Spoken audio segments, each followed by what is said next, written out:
কি গো ভাই, পুটকিত গুতা দিলা কে? মন চাইছে তাই গুতা দিছি, এখন তো কিছু করার নাই কারণ আমি এআই। গুতা দিছে সমস্যা নাই, ব্যথা পাই নাই, কারণ আমিও এআই। কি গো ভাই, হুন্ডায় না চইরা হুন্ডা হাঁটায় নিয়ে যাইতাছ কে? হুন্ডাই তো তেল নাই। তেল বড় নাই কে? তেল বইরেই করবো কি, আমি তো এআই। এই তোমরা কি কেউ রবিনকে দেখেছো? জানো কালকে রাত্রে ও আমার সাথে থেকে টাকা না দিয়ে চলে গেছে। বলেন কি ভাবি, তাহলে রবিনের নামে একটা মামলা করে দেন। মামলা করে তো কোনো লাভ নাই, কারণ আমরা সবাই তো এআই। দেখতেছই তো এআই দিন দিন কিভাবে এটা বলে বইতাছে। এখন টিকটক করতেছে এআই, ইউটিউবে ভিডিও করতেছে এআই, নাচতাছে এআই, গান গাইতাছে এআই, সংবাদ করতেছে এআই, গাড়ি চালাইতাছে এআই। আগে মানুষ জাইরামি করতো, এখন মানুষের জায়গায় জাইরামিটা পর্যন্ত করতেছে এআই। এমন কি এই জায়গায় আমরা যারা আছি আমরা সবাইও কিন্তু এআই। ঠিক।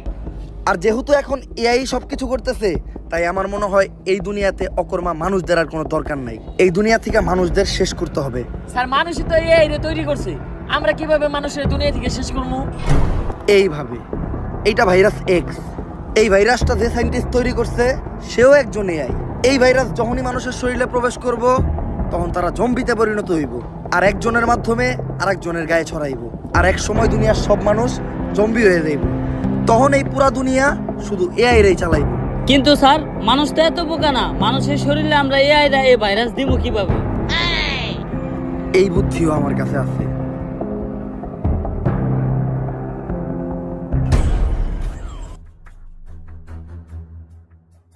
স্যার আপনি এটা কি করলেন? আপনি নিজে এনে লেখা দিচ্ছেন সাবধানে এটা কেউ খাবেন না। মানুষ কি বুঝাই নাকি এই লেখা দেখার পরও মানুষ এটা খাইবো? মানুষ বুঝাই না, কিন্তু মানুষ হইলো তেরা। মানুষই দুনিয়ার একমাত্র প্রাণী, ওরে যেটা না করা হইব ও ওইটাই বেশি করে করব। তুই খালি দেখতে থাক। পকেটে ছিল না টাকা, তাও কিনছি 250 গ্রাম কেরু। বাসায় যাই শুরু করে দেবো জয় গুরু। কিরে এনে আবার কি লেখা? সাবধান কেউ খাবেন না। তোর মারে বাপ, কেরু খাই এই হজম করে লাই, আর এটা তো কোন লেয়ার। আজকে আর কেরু খামু না, আজকে এইটাই খামু। জয় গুরু, তোমার নামেই করলাম শুরু। আমারে খাইতে না করে।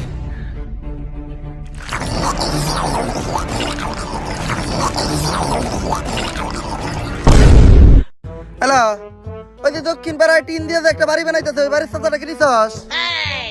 ও গরিব, তাতে আমার কি? ওরে গরিব আমি ধর্মই তো কিছু নাকি? ক্ষমতাই আমাকে চান্দা লাগবো, এটাই প্রকাশ নাম্বার। এখনই প্রকাশে চান্দা বাড়ি বের কর। প্রিয় অভিভাবক, আপনি যে সিলেট সাদা